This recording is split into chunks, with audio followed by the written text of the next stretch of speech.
ओम नमो भगवते वासुदेवाय नमः। आज की वीडियो में आप सुनेंगे माघ मास महात्म्य की अध्याय 28 की कथा।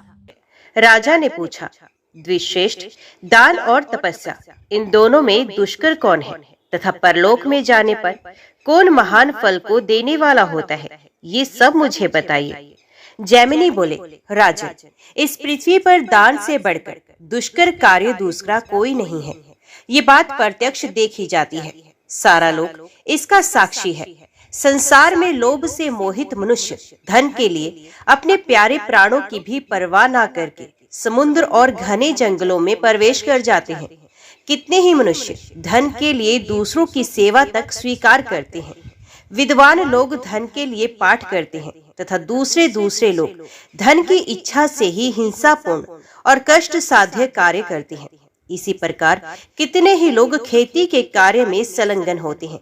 इस तरह दुख उठाकर कमाया हुआ धन प्राणों से भी अधिक प्रिय जान पड़ता है। ऐसे धन का परित्याग करना अत्यंत कठिन है। महाराज, उसमें भी जो न्याय से उपार्जित धन है, उसे यदि श्रद्धा पूर्वक विधि के अनुसार सुपात्र को दान दिया जाए तो उसका फल अनंत होता है। श्रद्धा देवी धर्म की पुत्री है। वे विश्व को पवित्र एवं अभय उदयशाली बनाने वाली है। इतना ही नहीं, वे सावित्री के समान पावन, जगत को उत्पन्न करने वाली तथा संसार सागर से उद्धार करने वाली है। आतंकवादी विद्वान श्रद्धा से ही धर्म का चिंतन करते हैं। जिनके पास किसी भी वस्तु का संग्रह नहीं है, ऐसे अंकिंचन मुनि श्रद्धालु होने के कारण ही स्वर्ग को प्राप्त हुए हैं। दान के कई प्रकार हैं, परंतु अन्न दान से बढ़कर प्राणियों को सद्गति प्रदान करने वाला दूसरा कोई दान नहीं है। इसलिए जल सहित अन्न का दान अवश्य करना चाहिए। दान के समय मधुर और पवित्र वचन बोलने की भी आवश्यकता है। अन्नदान संसार सागर से तारने वाला हित साधक तथा सुख संपत्ति का हेतु है। यदि शुद्ध चित्त से श्रद्धा पूर्वक सुपात्र व्यक्ति को एक बार भी अन्न का दान दिया जाए तो मनुष्य सदा ही उसका उत्तम फल भोगता रहता है। अपने भोजन से मुट्ठी भर अन्न अग्रग्रास के रूप में अवश्य दान करना चाहिए। उस दान का बहुत बड़ा फल है, उसे अक्षय बताया गया है। जो प्रतिदिन सेर भर या मुट्ठी भर भी अन्न ना दे सके, वे मनुष्य पर्व आने पर आस्तिकता, श्रद्धा तथा भक्ति के साथ एक ब्राह्मण को भोजन करा दे। राजन, जो प्रतिदिन ब्राह्मण को अन्न देते और जल सहित मिष्टान भोजन कराते हैं, वे मनुष्य स्वर्गगामी होते हैं। वेदों के पारगामी ऋषि अन्न को ही प्राण स्वरूप बताते हैं। अन्न की उत्पत्ति अमृत से हुई है। महाराज, जिसने किसी को अन्न का दान किया है, उसने मानो प्राण दान दिया है। इसलिए आप यत्न करके अन्न का दान दीजिए। सुबाहु ने कहा, द्विजश्रेष्ठ, अब मुझसे स्वर्ग के गुणों का वर्णन कीजिए। जैमिनी बोले, राजन, स्वर्ग में नंदन वन आदि अनेकों दिव्य उद्यान हैं, जो अत्यंत मनोहर, पवित्र और समस्त कामनाओं को पूर्ण करने वाले हैं। इनके सिवा वहाँ परम सुंदर दिव्य विमान भी है। पुण्यात्मा मनुष्य उन विमानों पर सुख पूर्वक विचरण किया करते हैं। वहाँ नास्तिक नहीं जाते। चोर, असंयमी, निर्दयी, चुगलखोर, कृतघ्न और अभिमानी भी नहीं जा पाते। जो सत्य के आधार पर रहने वाले शूर, दयालु, क्षमाशील, यज्ञ तथा दानशील हैं, वे ही मनुष्य वहाँ जाने पाते हैं। वहाँ किसी को रोग, बुढ़ापा, मृत्यु, शोक, जाड़ा, गर्मी, भूख, प्यास और ग्लानि नहीं होती। राजन, ये तथा और भी बहुत से स्वर्गलोक के गुण हैं। अब वहाँ के दोषों का वर्णन सुनिए। वहाँ सबसे बड़ा दोष ये है कि दूसरों की अपने से बड़ी हुई संपत्ति देखकर मन में असंतोष होता है तथा स्वर्गीय सुख में आसक्त चित्त वाले प्राणियों का पुण्य क्षीण होते ही सहसा वहाँ से पतन हो जाता है। यहाँ जो शुभ कर्म किया जाता है, उसका फल वही स्वर्ग में भोगा जाता है। राजन, ये कर्म भूमि है और स्वर्ग को भोग भूमि माना गया है। सुबाहु ने कहा, ब्राह्मण, स्वर्ग के अतिरिक्त जो दोष रहित सनातन लोक हैं, उनका मुझसे वर्णन कीजिए। जैमिनी बोले, राजन, ब्रह्मलोक से ऊपर भगवान श्री विष्णु का परम पद है। वे शुभ, सनातन एवं ज्योतिर्मय धाम है। उसी को परब्रह्म कहा गया है। विषयासक्त मूढ़ पुरुष वहां नहीं जा सकते। दंभ, लोभ, भय, क्रोध, द्रोह और द्वेष से आक्रांत मनुष्यों का वहां प्रवेश नहीं हो सकता। जो ममता और अहंकार से रहित, निर्द्वंद, जितेंद्रिय तथा ध्यान योग परायण है, वे साधु पुरुष ही उस धाम में प्रवेश करते हैं। सुबाहु ने कहा, महाभाग, मैं स्वर्ग में नहीं जाऊंगा, मुझे उसकी इच्छा नहीं। जिस स्वर्ग से एक दिन नीचे गिरना पड़ता है, उसकी प्राप्ति कराने वाला कर्म ही मैं नहीं करूंगा। मैं तो ध्यान योग के द्वारा देवेश्वर लक्ष्मीपति का पूजन करूंगा और दाह तथा परले से रह विष्णु लोक में जाऊंगा। जैमिनी बोले, राजन, तुम्हारा कहना ठीक है, तुमने सबके कल्याण की बात कही है। वास्तव में राजा दानशील हुआ करते हैं। वे बड़े बड़े यज्ञों द्वारा भगवान श्री विष्णु का पूजन करते हैं। यज्ञों में सब प्रकार के दान दिए जाते हैं। उत्तम यज्ञों में पहले अन्न और फिर वस्त्र एवं तांबूल का दान किया जाता है। इसके बाद स्वर्ण दान, भूमि दान और गोदान की बात कही जाती है। इस प्रकार उत्तम यज्ञ करके राजा लोग अपने शुभ कर्मों के फलस्वरूप विष्णु लोक में जाते हैं। दान से तृप्ति लाभ करते और संतुष्ट रहते हैं। अतः राजेंद्र, आप भी न्याय उपार्जित धन का दान कीजिए। दान से ज्ञान और ज्ञान से आपको सिद्धि प्राप्त होगी। जो मनुष्य इस उत्तम और पवित्र आख्यान का श्रवण करेगा, वे सब पापों से मुक्त होकर विष्णु लोक में जाएगा। सुबाहु ने पूछा, ब्राह्मण, मनुष्य किस दुष्कर्म से नरक में पड़ते हैं और किस शुभ कर्म के प्रभाव से स्वर्ग में जाते हैं, ये बात मुझे बताइए। जैमिनी ने कहा, जो द्विज लोभ से मोहित हो पावन ब्राह्मण तप का परित्याग करके कुकर्म से जीविका चलाते हैं, वे नरकगामी होते हैं। जो नास्तिक हैं, जिन्होंने धर्म की मर्यादा भंग की है, जो काम भोग के लिए उत्कंठित, दाम्भिक और कृतघ्न है, जो ब्राह्मणों को धन देने की प्रतिज्ञा करके भी नहीं देते, चुगली खाते, अभिमान रखते और झूठ बोलते हैं, जिनकी बातें परस्पर विरुद्ध होती हैं, जो दूसरों का धन हड़प लेते हैं, दूसरों पर कलंक लगाने के लिए उत्सुक रहते और पराई संपत्ति देखकर जलते हैं, वे नरक में जाते हैं। जो मनुष्य सदा प्राणियों के प्राण लेने में लगे रहते, पराई निंदा में प्रवृत्त होते, कुएं, बगीचे, पोखरे और पौंसले को दूषित करते, सरोवरों को नष्ट भ्रष्ट करते तथा शिशुओं, भृत्यों और अतिथियों को भोजन दिए बिना ही स्वयं भोजन कर लेते हैं, जिन्होंने श्राद्ध और यज्ञ का त्याग कर दिया है, जो संन्यास तथा अपने रहने के आश्रम को कलंकित करते हैं और मित्रों पर लांछन लगाते हैं, वे सब के सब नरकगामी होते हैं। जो प्रयास नामक यज्ञों, शुद्ध चित्त वाली कन्याओं, साधु पुरुषों और गुरुजनों को दूषित करते हैं, जो काठ, कील, शूल अथवा पत्थर गाड़कर रास्ता रोकते हैं, काम से पीड़ित रहते और सब वर्णों के यहाँ भोजन कर लेते हैं, तथा जो भोजन के लिए द्वार पर आए हुए जीविकाहीन ब्राह्मणों की अवहेलना करते हैं, वे नरकों में पड़ते हैं। जो दूसरों के खेत, जीविका, घर और प्रेम को नष्ट करते हैं, जो हथियार बनाते और धनुष बाण का विक्रय करते हैं, जो मूढ़ मानव, अनाथ, वैष्णव, दीन, रोगातुर और वृद्ध पुरुषों पर दया नहीं करते, तथा जो पहले कोई नियम लेकर फिर संयमहीन होने के कारण चंचलतावश उसका परित्याग कर देते हैं, वे नरकगामी होते हैं। अब मैं स्वर्गगामी पुरुषों का वर्णन करूंगा। जो मनुष्य सत्य, तपस्या, ज्ञान, ध्यान तथा स्वाध्याय के द्वारा धर्म का अनुसरण करते हैं, वे स्वर्गगामी होते हैं। जो प्रतिदिन हवन करते तथा भगवान के ध्यान और देवताओं के पूजन में संलग्न रहते हैं, वे महात्मा स्वर्गलोक के अतिथि होते हैं। जो बाहर भीतर से पवित्र रहते, पवित्र स्थान में निवास करते, भगवान वसुदेव के भजन में लगे रहते तथा भक्ति पूर्वक श्री विष्णु की शरण में जाते हैं। जो सदा आदर पूर्वक माता पिता की सेवा करते और दिन में नहीं सोते, जो सब प्रकार की हिंसा से दूर रहते, साधुओं का संग करते और सबके हित में संलग्न रहते हैं, ये मनुष्य स्वर्गगामी होते हैं। जो गुरुजनों की सेवा में संलग्न, बड़ों को आदर देने वाले, दान ना लेने वाले, सहस्त्रों मनुष्यों को भोजन परोसने वाले, सहस्त्रों मुद्राओं का दान करने वाले तथा सहस्त्रों मनुष्यों को दान देने वाले हैं, वे पुरुष स्वर्गलोक को जाते हैं।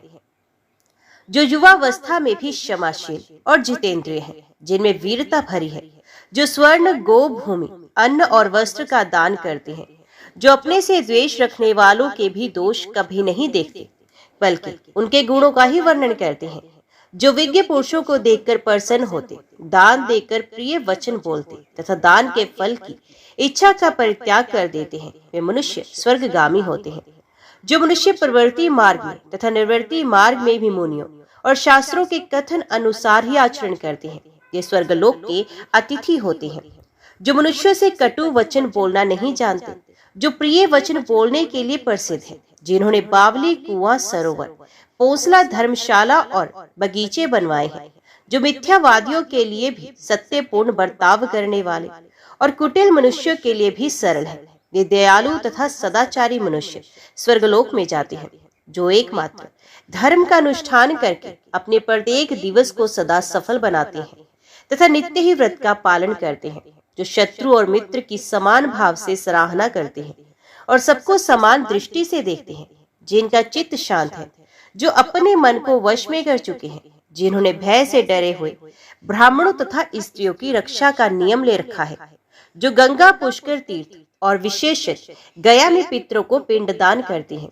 वे स्वर्गगामी होते हैं, जो इंद्रियों के वश में नहीं रहते, जिनकी संयम में परवर्ती है, जिन्होंने लोभ, भय और क्रोध का परित्याग कर दिया है, जो शरीर में पीड़ा देने वाला है, जो खटमल और डांस आदि जंतुओं का भी पुत्र की भांति पालन करते हैं, उन्हें मारते नहीं, सर्वदा मन और इंद्रियों के निग्रह में लगे रहते हैं और परोपकार में ही जीवन व्यतीत करते हैं।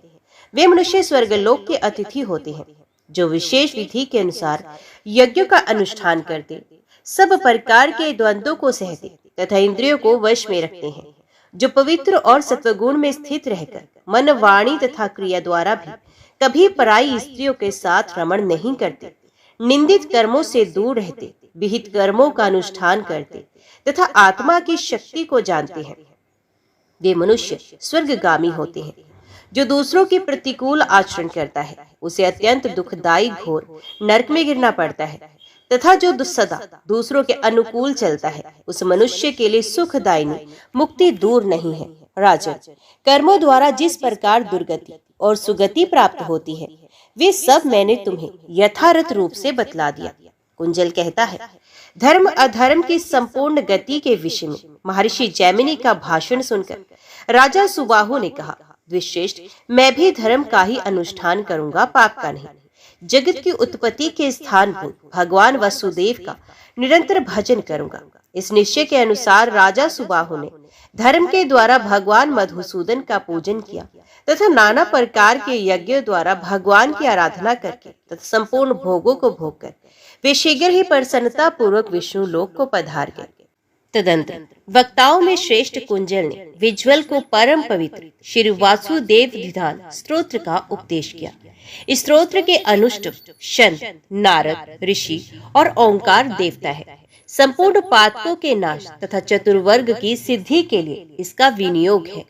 ओम नमो भगवते वासुदेवाय, यही इस स्तोत्र का मूल मंत्र है, जो परम पावन पुण्य स्वरूप, वेद के ज्ञाता, वेद मंदिर, विद्या के आधार तथा यज्ञ के आश्रय है।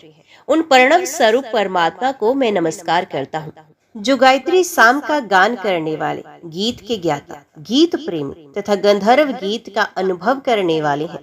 उन प्रणव स्वरूप परमात्मा को मैं नमस्कार करता हूँ, जो महान कांतिमान, अत्यंत उत्साही, महामोह के नाशक, संपूर्ण जगत में व्यापक तथा गुणातीत है, जो सर्वत्र विद्यमान रहकर शोभायमान हो रहे हैं, प्राणियों के ऐश्वर्य एवं कल्याण की वृद्धि करते हैं तथा समता का भाव उत्पन्न करने के लिए सद्धर्म का प्रसार करने वाले हैं। उन प्रणव स्वरूप परमेश्वर को मैं नमस्कार करता हूँ, जो विचारक है, वेद जिनका स्वरूप है, जो यज्ञ के नाम से पुकारे जाते हैं, यज्ञ जिन्हें अत्यंत प्रिय है, जो संपूर्ण विश्व की उत्पत्ति के स्थान तथा समस्त जगत का उद्धार करने वाले हैं, संसार सागर में डूबे हुए प्राणियों को बचाने के लिए जो नौका रूप से विराजमान है। उन प्रणव स्वरूप श्री हरि को मैं प्रणाम करता हूँ, जो संपूर्ण भूतों में निवास करते हैं, नाना रूपों में प्रतीत होते हुए भी एक रूप से विराजमान है तथा जो परम धाम और मोक्ष के रूप में प्रतिष्ठित है। उन सुख स्वरूप वरदाता भगवान को मैं प्रणाम करता हूँ, जो सूक्ष्मतर, शुद्ध, निर्गुण, गुणों के नियंता और प्राकृतिक भावों से रहित है। उन वेद संज्ञक परमात्मा को नमस्कार करता हूँ, जो देवताओं और दैत्यों के वियोग से वर्जित, तुष्टियों से रहित तथा वेदों और योगियों के ध्येय है। उन ओंकार स्वरूप परमेश्वर को नमस्कार करता हूँ, व्यापक, विश्व के ज्ञाता, विज्ञान स्वरूप, परम पद रूप शिव, कल्याण में गुणों से युक्त, शांत एवं प्रणव रूप ईश्वर को मैं प्रणाम करता हूँ, जिनकी माया के प्रभाव में आकर ब्रह्मा आदि देवता और असुर भी उनके परम शुद्ध रूप को नहीं जानते तथा जो मोक्ष के द्वार है, उन परमात्मा को मैं नमस्कार करता हूँ, जो आनंद के मूल स्रोत, केवल, अद्वितीय तथा शुद्ध हंस स्वरूप है। कार्य कारण में जगत जिनका स्वरूप है, जो गुणों के नियंता तथा महान प्रभा पुंज से परिपूर्ण है, उन श्री वसुदेव को नमस्कार है, जो पंचजन्य नामक शंख और सूर्य के समान तेजस्वी सुदर्शन चक्र से विराजमान है तथा कोमयुध की गदा जिनकी शोभा बढ़ा रही है, उन भगवान श्री विष्णु की मैं सदा शरण लेता हूँ, जो उत्तम गुणों से संपन्न है, जिन्हें गुणों का कोश माना जाता है, जो चराचर जगत के आधार तथा सूर्य एवं अग्नि के समान तेजस्वी हैं, उन भगवान वासुदेव की मैं शरण लेता हूँ, जो अपने प्रकाश की किरणों से अविद्या के बादलों को छिन्न भिन्न कर देते हैं, संन्यास धर्म के प्रवर्तक हैं तथा सूर्य के समान तेज से सबसे ऊंचे लोक में प्रकाशित होते हैं। उन भगवान वासुदेव की मैं शरण ग्रहण करता हूँ, जो चंद्रमा के रूप में अमृत के भंडार है, आनंद की मात्रा से जिनकी विशेष शोभा हो रही है, देवताओं से लेकर संपूर्ण जीव जिनका आश्रय पाकर ही जीवन धारण करते हैं, उन भगवान वासुदेव की मैं शरण ग्रहण करता हूँ, जो सूर्य के रूप में सर्वत्र विराजमान रहकर पृथ्वी के रस को सोखते और पुनः नवीन रस की वृष्टि करते हैं, जो संपूर्ण प्राणियों के भीतर प्राण रूप से व्याप्त है, उन भगवान वासुदेव की मैं शरण लेता हूँ, जो महात्मा स्वरूप से सबकी उपेक्षा ज्येष्ठ है, देवताओं के भी आराध्य देव है, संपूर्ण लोकों का पालन करते हैं तथा प्रलय कालीन जल में नौका की भांति स्थित रहते हैं, उन भगवान वासुदेव की मैं शरण लेता हूँ, संपूर्ण विश्व जिनका स्वरूप है, जो स्थावर और जंगम सभी प्राणियों के भीतर निवास करते हैं, स्वाहा जिनका मुख है तथा जो देव वृंद की उत्पत्ति के कारण है, उन भगवान वासुदेव की मैं शरण ग्रहण करता हूँ, जो सब प्रकार के परम पवित्र रसों से परिपुष्ट और शांति में रूपों से युक्त है, संसार में गुणज्ञ माने जाते हैं, रत्नों के अधीश्वर है और निर्मल तेज से शोभा पाते हैं, उन भगवान वासुदेव की मैं शरण लेता हूँ, जो सर्वत्र विद्यमान, सबकी मृत्यु के हेतु, सबके आश्रय, सर्व में तथा सर्व स्वरूप है, जो इंद्रियों के बिना ही विषयों का अनुभव करते हैं, उन भगवान वासुदेव की मैं शरण ग्रहण करता हूँ, जो अपने तेजोमय स्वरूप से समस्त लोकों तथा चराचर जगत के संपूर्ण जीवों का पालन करते हैं तथा केवल ज्ञान ही जिनका स्वरूप है, उन परम शुद्ध भगवान वासुदेव की मैं शरण लेता हूँ, जो दैत्यों का अंत करने वाले, दुखनाश के मूल कारण, परम शांत, शक्तिशाली और विराट रूपधारी है, जिनको पाकर देवता भी मुक्त हो जाते हैं, उन भगवान वासुदेव की मैं शरण लेता हूँ, जो सुख स्वरूप और सुख से पूर्ण है, सबके कारण प्रेमी है, जो देवताओं के स्वामी और ज्ञान के महासागर है,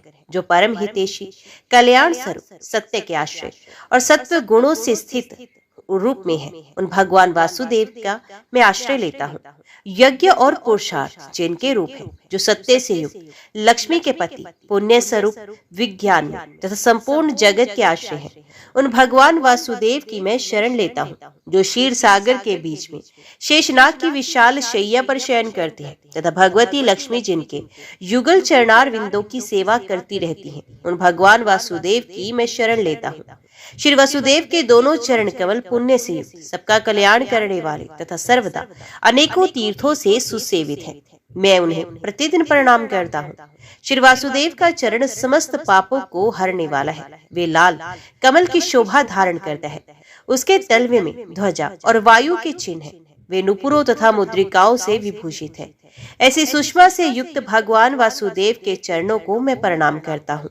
देवता, सिद्ध मुनि तथा नागराज वासुकी आदि जिसका भक्ति पूर्वक सदा ही स्तवन करते हैं, श्री वासुदेव के उस पवित्र चरण कमल को मैं प्रतिदिन प्रणाम करता हूँ, जिनके चरणोदक स्वरूपा गंगा जी में गोते लगाने वाले प्राणी पवित्र एवं निष्पाप होकर स्वर्गलोक को जाते हैं तथा परम संतुष्ट मुनि जन उसमें अवगाहन करके मोक्ष प्राप्त करते हैं। उन भगवान वासुदेव की मैं शरण लेता हूँ।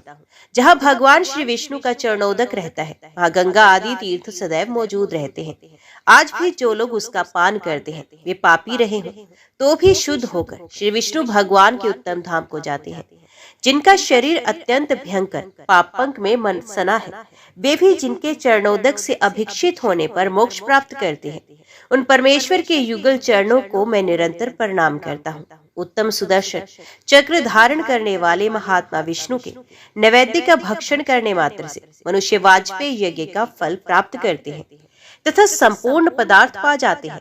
दुखों का नाश करने वाले, माया से रहित, संपूर्ण कलाओं से युक्त तथा समस्त गुणों के ज्ञाता, जिन भगवान नारायण का ध्यान करके मनुष्य उत्तम गति को प्राप्त होते हैं, उन श्री वसुदेव को मैं सदा प्रणाम करता हूँ, जो ऋषि, सिद्ध और चारणों के वंदनीय हैं। देवगण सदा जिनकी पूजा करते हैं, जो संसार की सृष्टि का साधन जुटाने में ब्रह्मा आदि के भी प्रभु हैं। संसार रूपी महासागर में गिरे हुए जीव का जो उद्धार करने वाले हैं, जिनमें वत्सला भरी हुई है, जो श्रेष्ठ और समस्त कामनाओं को सिद्ध करने वाले हैं, उन भगवान के उत्तम चरणों को मैं भक्ति पूर्वक प्रणाम करता हूँ, जिन्हें असुरों ने अपने यज्ञ मंडप में देवताओं सहित सामगान करते हुए वामन ब्रह्मचारी के रूप में देखा था, जो सामगान के लिए उत्सुक रहते हैं।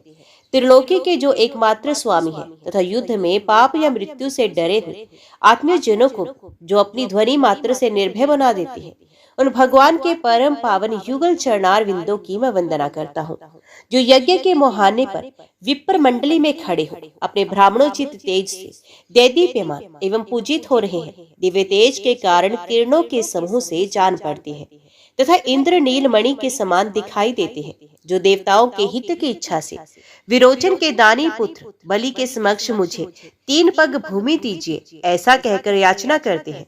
उन श्रेष्ठ ब्राह्मण श्री वामन जी को मैं प्रणाम करता हूँ। भगवान ने जब वामन से विराट रूप होकर अपना पैर बढ़ाया, तब उनका विक्रम विशाल डग आकाश को आच्छादित करके सहसा तपते हुए सूर्य और चंद्रमा तक पहुंच गया। इस बात को सूर्य मंडल में स्थित हुए मुनि गणों ने भी देखा। फिर उन चक्रधारी भगवान के विराट रूप में, जो समस्त विश्व का खजाना है, संपूर्ण देवता भी लीन हो गए। भगवान वामन के उस विक्रम की कहीं तुलना नहीं। मैं इस समय उस विक्रम का स्तवन करता हूँ। भगवान श्री विष्णु कहते हैं, राजन, इस प्रकार ये सारा वृत्तांत मैंने तुम्हें सुना दिया। कुंजल पक्षी तथा महात्मा च्यवन का चरित्र नाना प्रकार की कल्याणमय वर्ताओं से युक्त है। मैं इसका वर्णन करूंगा, तुम सुनो। धर्मात्मा कुंजल ने अपने चौथे पुत्र कपिंजल को पुकारकर बड़ी प्रसन्नता के साथ कहा, बेटा, तुम मेरे उत्तम पुत्र हो। बोलो, आहार लाने के लिए यहाँ से किस स्थान पर जाते हो? वहाँ तुमने कौन सी अपूर्व बात देखी अथवा सुनी है, ये मुझे बताओ। कपिंजल ने कहा, पिताजी, मैंने जो अपूर्व बात देखी है उसे बताता हूँ, सुनिए। कैलाश सब पर्वतों में श्रेष्ठ है। उसकी कांति चंद्रमा के समान श्वेत है। वे नाना प्रकार के धातुओं से व्याप्त है। भांति भांति के वृक्ष उसकी शोभा बढ़ाते हैं। गंगा जी का शुभ एवं पावन जल सब ओर से उस पर्वत को नहलाता रहता है। वहां से सहस्रों विख्यात नदियों का प्रादुर्भाव हुआ है। उस पर्वत शिखर पर भगवान शिव का मंदिर है, जहाँ कोटि कोटि शिवगण भरे रहते हैं। पिताजी, एक दिन मैं उसी कैलाश पर जो शंकर जी का घर है गया था। वहां मुझे एक ऐसा आश्चर्य दिखाई दिया जो पहले कभी देखने या सुनने में नहीं आया था। मैं उस अद्भुत घटना का वर्णन करता हूँ, सुनिए। गिरिराज मेरु का पवित्र शिखर महान अभ्युदय से युक्त है। वहां से हिम और दूध के समान रंग वाला गंगा नदी का प्रवाह बड़े वेग से पृथ्वी की ओर गिरता है। विस्रोत कैलाश के शिखर पर पहुंचकर सब ओर फैल जाता है। उस जल से 10 योजन का लंबा चौड़ा एक भारी तालाब बन गया है। उसे गंगा हल्द कहते हैं। वे तालाब परम पवित्र और निर्मल जल से सुशोभित है। महामते, उसके सामने ही शीला के ऊपर एक कन्या बैठी थी, जिसके केश खुले थे। रूप के वैभव से उसकी बड़ी शोभा हो रही थी। वे कन्या दिव्य रूप और सब प्रकार के शुभ लक्षणों से संपन्न थी। उसने दिव्य आभूषण धारण कर रखे थे। उस स्थान पर वे बड़ी शोभा संपन्न दिखाई देती थी। पता नहीं वे गिरिराज हिमालय की कन्या पार्वती थी या समुद्र तन्या लक्ष्मी, इंद्र या यमराज की पत्नी भी ऐसी सुंदरी नहीं दिखाई देती।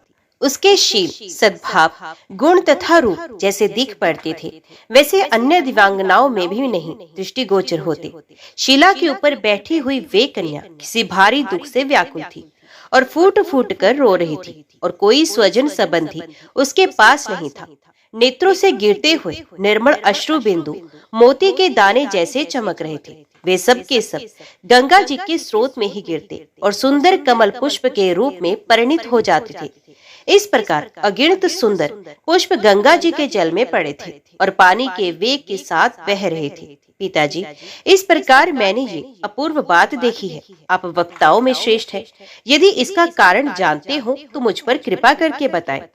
गंगा के मुहाने पर जो सुंदर स्त्री रो रही थी, जिसके नेत्रों से गिरे हुए आंसू सुंदर कमल के फूल बन जाते थे, वे कौन थी? यदि मैं आपका प्रिय हूँ तो मुझे ये सारा वृतांत बताइए। कुंजल बोला, बेटा बता रहा हूँ, सुनो। ये देवताओं का रचा हुआ वृतांत है। इसमें महात्मा श्री विष्णु के चरित्र का वर्णन है, जो सब पापों का नाश करने वाला है। एक समय की बात है, राजा नहुष ने संग्राम में महाप्रकर्मी हुंड नामक दैत्य को मार डाला। उस दैत्य के पुत्र का नाम विहुंड था। वे भी बड़ा प्रकर्मी और तपस्वी था। उसने जब सुना कि राजा नहुष ने उसके पिता का मंत्री तथा सेना सहित वध कर दिया है, तब उसे बड़ा क्रोध हुआ और वे देवताओं का विनाश करने के लिए उद्यत होकर तपस्या करने लगा। तब से बड़े हुए उस दुष्ट दैत्य का पुरुषार्थ संपूर्ण देवताओं को विदित था। वे जानते थे कि समर भूमि में विहुंड के वेग को सहन करना अत्यंत कठिन है। उधर विहुंड के मन में त्रिलोकी का नाश कर डालने की इच्छा हुई। उसने निश्चय किया, मैं मनुष्यों और देवताओं को मारकर पिता के वैर का बदला लूंगा। इस प्रकार अत्याचार के लिए उद्यत हो देवताओं और ब्राह्मणों के लिए कंटक पूर्व उस पापी दैत्य ने उपद्रव मचाना शुरू कर दिया। समस्त प्रजा को पीड़ा देने लगा। उसके तेज से संतप्त होकर इंद्र आदि देवता, परम तेजस्वी देवाधिदेव भगवान श्री विष्णु की शरण में गए और बोले, भगवान, विहुंड के महान भय से आप हमारी रक्षा करें। भगवान श्री विष्णु बोले, पापी विहुंड देवताओं के लिए कंटक रूप है, मैं अवश्य उसका नाश करूंगा। देवताओं से यूं कहकर भगवान श्री विष्णु ने माया को प्रेरित किया। संपूर्ण विश्व को मोहित करने वाली महाभागा विष्णु माया ने विहुंड का वध करने के लिए रूप और लावण्य से सुशोभित तरुण स्त्री का रूप धारण किया। वे नंदन वन में आकर तपस्या करने लगी। इसी समय दैत्यराज विहुंड देवताओं का वध करने के लिए दिव्य मार्ग से चला। नंदन वन में पहुंचने पर उसकी दृष्टि तपस्विनी माया पर पड़ी। वे इस बात को नहीं जान सका कि ये मेरा ही नाश करने के लिए उत्पन्न हुई है। ये सुंदरी स्त्री काल रूपा है। ये बात उसकी समझ में नहीं आई। माया का शरीर तपाए हुए स्वर्ण के समान दमक रहा था। रूप का वैभव उसकी शोभा बढ़ा रहा था। पापात्मा विहुंड उस सुंदरी युवती को देखते ही लुभा गया और बोला, भद्रे, तुम कौन हो? तुम कौन हो? तुम्हारे शरीर का मध्य भाग बड़ा सुंदर है। तुम मेरे चित्त को मथे डालती हो। सुमुखी, मुझे संगम प्रदान करो और काम जनित वेदना से मेरी रक्षा करो। देवेश्वरी, अपने समागम के बदले इस समय तुम जिस जिस वस्तु की इच्छा करो वे सब तुम्हें देने को तैयार हो। माया बोली, दानव, यदि तुम मेरा ही उपभोग करना चाहते हो तो 7 करोड़ कमल के फूलों से भगवान शंकर की पूजा करो। वे फूल कामोद से उत्पन्न, दिव्य, सुगंधित और देव दुर्लभ होने चाहिए। उन्हीं फूलों की सुंदर माला बनाकर मेरे कंठ में भी पहनाओ, तभी मैं तुम्हारी प्रिय भार्या बनूंगी। विहुंड ने कहा, देवी, मैं ऐसा ही करूंगा। तुम्हारा मांगा हुआ वर मैं तुम्हें दे रहा हूँ। ये कहकर दैत्यराज विहुंड जितने भी दिव्य एवं पवित्र वन थे उनमें विचरण करने लगा। उसके चित्त पर काम का आवेश छा रहा था। बहुत खोजने पर भी उसे कामुइत नामक वृक्ष कहीं दिखाई नहीं दिया। वे स्वयं इधर उधर जाकर पूछताछ करता रहा, किंतु सर्वत्र लोगों के मुंह से उसे यही उत्तर मिलता था कि यहाँ कामोद वृक्ष नहीं है। दुष्ट आत्मा विहुंड उस वृक्ष का पता लगाता हुआ शुक्राचार्य के पास गया और भक्ति पूर्वक मस्तक झुकाकर पूछने लगा, ब्राह्मण, मुझे फूलों से लदे सुंदर कामोद वृक्ष का पता बताइए। शुक्राचार्य बोले, दानव, कामोद नाम का कोई वृक्ष ही नहीं है। कामोद का तो एक स्त्री का नाम है। वे जब किसी प्रसंग से अत्यंत हर्ष में भरकर हंसती है तब उसके मनोहर हास्य से सुगंधित, श्रेष्ठ तथा दिव्य कामोद पुष्प उत्पन्न होते हैं। उनका रंग अत्यंत पीला होता है तथा वे दिव्य गंध से युक्त होते हैं। उनमें से एक फूल के द्वारा भी जो भगवान शंकर की पूजा करता है उसकी बड़ी से बड़ी कामना को भी भगवान शिव पूर्ण रूप से पूर्ण करते हैं। कामोदा के रोदन से भी वैसे ही सुंदर फूल उत्पन्न होते हैं, किंतु उनमें सुगंध नहीं होती, अतः उनका स्पर्श नहीं करना चाहिए। शुक्राचार्य की ये बात सुनकर विहुंड ने पूछा, भृगुनंदन, कामोदा कहाँ रहती है? शुक्राचार्य बोला, संपूर्ण पातकों का शोधन करने वाले परम पावन गंगा द्वार नामक तीर्थ के पास कामोद नामक पुर है, जिसे विश्वकर्मा ने बनाया था। उस कामोद नगर में दिव्य भोगों से विभूषित एक सुंदरी स्त्री रहती है, जो संपूर्ण देवताओं से पूजित है। वे भांति भांति के आभूषणों से अत्यंत सुशोभित जान पड़ती है। तुम वहीं चले जाओ और उस युवती की पूजा करो, साथ ही किसी पवित्र उपाय का अवलंबन करके उसे हंसाओ। ये कहकर शुक्राचार्य चुप हो गए और वे महातेजस्वी दानव अपना कार्य सिद्ध करने के लिए उदित हुआ। कपिंचल ने पूछा, पिताजी, कामोदा के हास्य से जो पवित्र दिव्यगंध से युक्त और देवता तथा दानवों के लिए दुर्लभ सुंदर फूल उत्पन्न होते हैं, उन्हें संपूर्ण देवता क्यों चाहते हैं? उन हास्य जनित फूलों से पूजित होने पर भगवान शंकर क्यों संतुष्ट होते हैं? उस फूल का क्या गुण है? कामोदा कौन है और वे किसकी पुत्री है? कुंजल बोला, पूर्वकाल की बात है। देवताओं और बड़े बड़े दैत्यों ने अमृत के लिए परस्पर उत्तम सौहार्द स्थापित करके उद्यम पूर्वक क्षीर सागर का मंथन किया। देवताओं और दैत्यों के मतने से 4 कन्याएं प्रकट हुई। फिर कलश में रखा हुआ पुण्यमय अमृत दिखाई पड़ा। उपर्युक्त कन्याओं में से एक का नाम लक्ष्मी था, दूसरी वारुणी, तीसरी का नाम कामोदा और चौथी का ज्येष्ठा था। कामोदा अमृत की लहर से प्रकट हुई थी। वे भविष्य में भगवान श्री विष्णु की प्रसन्नता के लिए वृक्ष रूप धारण करेगी और सदा ही श्री विष्णु को आनंद देने वाली होगी। वृक्ष रूप में वे परम पवित्र तुलसी के नाम से विख्यात होगी। उसके साथ भगवान जगन्नाथ सदा ही रमण करेंगे, जो तुलसी का एक पत्ता भी ले जाकर श्री कृष्ण भगवान को समर्पित करेगा, उसका भगवान बड़ा उपकार मानेंगे और मैं इसे क्या दे डालूं, ये सोचते हुए वे उसके ऊपर बहुत प्रसन्न होंगे।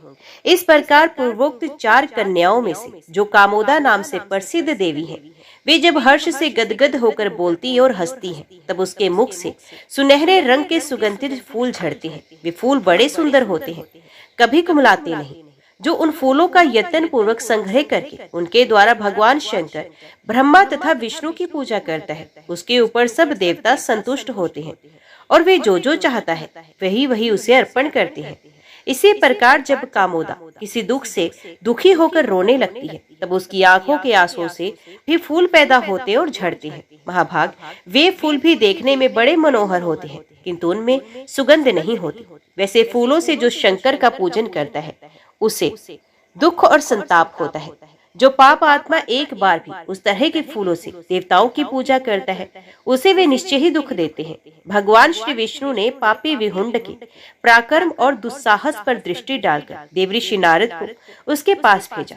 उस समय वे दुरात्मा दानव कामोदा के पास जा रहा था। नारद जी उसके समीप जाकर हंसते हुए बोले, दैत्यराज, कहाँ जा रहे हो? इस समय तुम बड़े उतावले और व्यग्र जान पड़ते हो। विहुंड ने ब्रह्म कुमार नारद जी को हाथ जोड़कर प्रणाम किया और कहा, द्विश्रेष्ठ, मैं कामोद पुष्प के लिए चला हूँ। ये सुनकर नारद जी ने कहा, दैत्य, तुम कामोद नामक श्रेष्ठ नगर में कदापि ना जाना, क्योंकि वहाँ संपूर्ण देवताओं को विजय दिलाने वाले परम बुद्धिमान भगवान श्री विष्णु रहते हैं। दानव जिस उपाय से कामोद नामक फूल तुम्हारे हाथ लग सकते हैं, वे मैं बता रहा हूँ। वे दिव्य पुष्प गंगा जी के जल में गिरेंगे और प्रवाह के पावन जल के साथ बहते हुए तुम्हारे पास आ जाएंगे। वे देखने में बड़े सुंदर होंगे, तुम उन्हें पानी से निकाल लाना। इस प्रकार उन फूलों का संग्रह करके आप मनोरथ सिद्ध करो। दानव श्रेष्ठ विहुंड से ये कहकर धर्मात्मा नारद जी कामोद नगर की ओर चल दिए। जाते जाते उन्हें वे दिव्य नगर दिखाई दिया। उस नगर में प्रवेश करके वे कामोदा के घर गए और उनसे मिले। कामोदा ने स्वागत आदि के द्वारा मुनि को प्रसन्न किया और मीठे वचनों में कुशल समाचार पूछा। द्विशेष नारद ने कामोदा के दिए हुए दिव्य सिंहासन पर बैठकर उससे पूछा, भगवान श्री विष्णु के तेज से प्रकट हुई कल्याण में देवी, तुम यहाँ सुख से तो रहती हो ना? किसी तरह का कष्ट तो नहीं है ना? कामोदा बोली, महाभाग, मैं आप जैसे महात्मा तथा भगवान श्री विष्णु की कृपा से सुख पूर्वक जीवन व्यतीत कर रही हूँ। इस समय आपसे कुछ प्रश्न उत्तर करने का कारण उपस्थित हुआ है। आप मेरे प्रश्न का समाधान कीजिए। मुने, सोते समय मैंने एक दारुण स्वप्न देखा है। मानो किसी ने मेरे सामने आकर कहा है, अव्यक्त स्वरूप भगवान ऋषिकेश संसार में जाएंगे, वहाँ जन्म ग्रहण करेंगे।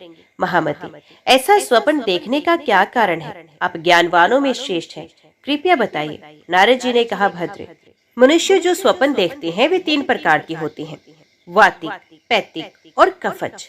सुंदरी, देवताओं को ना नींद आती है न स्वप्न।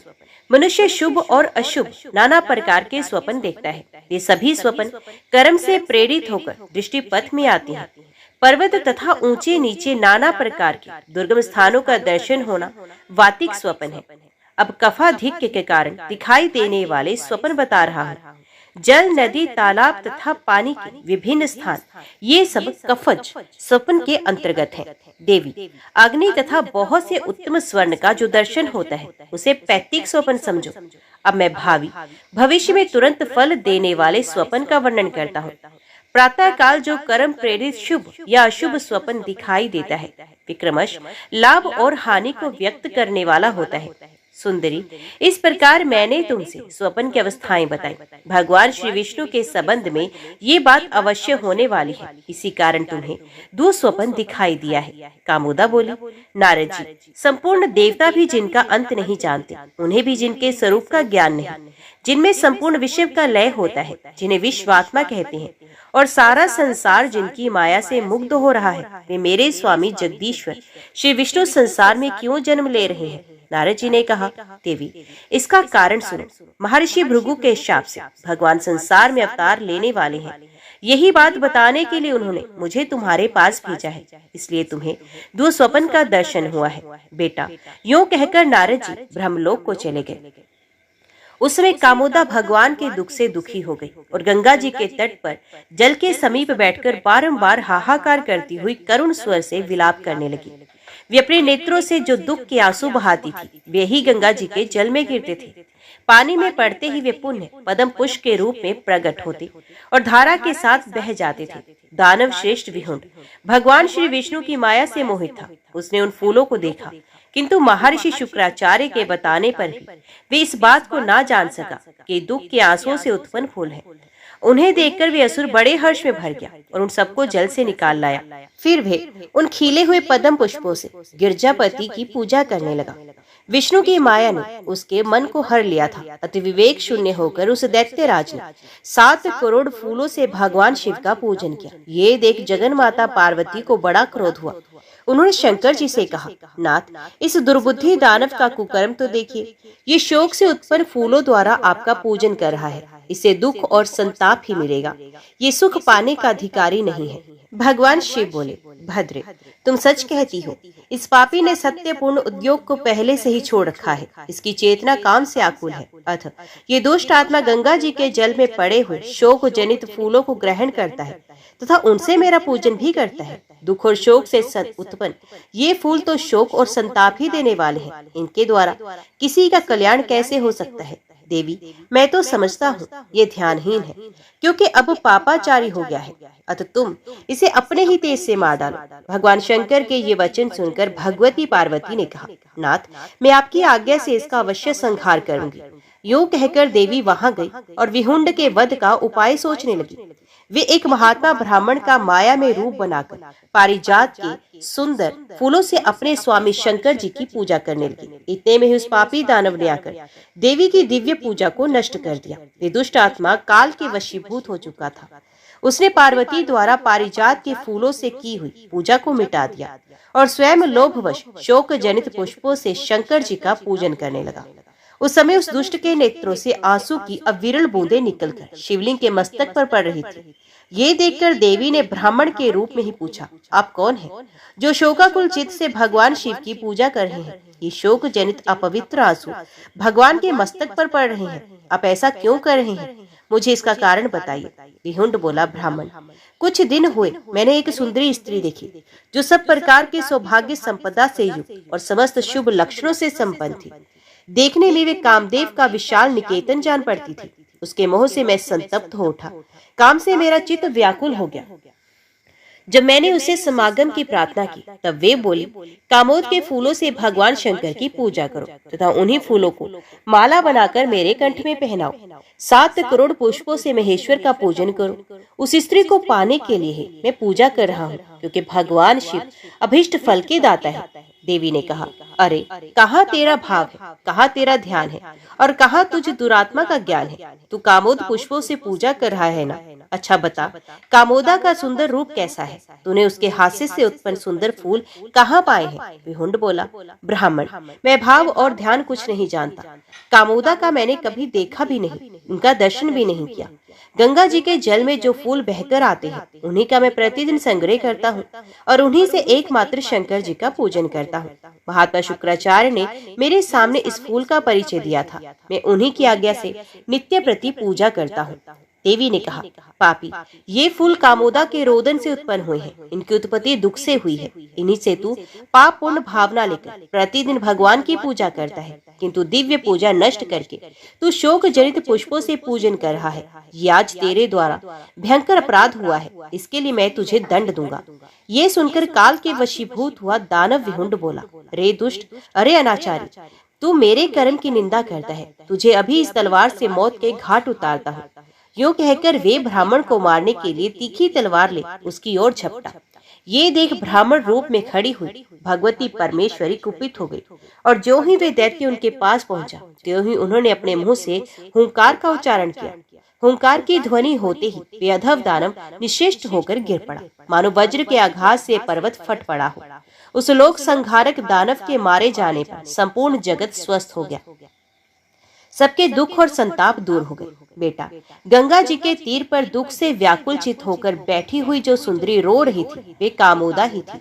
उसके रोने का यही कारण था। ये सारा रहस्य जो तुमने मुझसे पूछा था, मैंने तुम्हें कह सुनाया। ओम नमो भगवते वासुदेवाय नमः।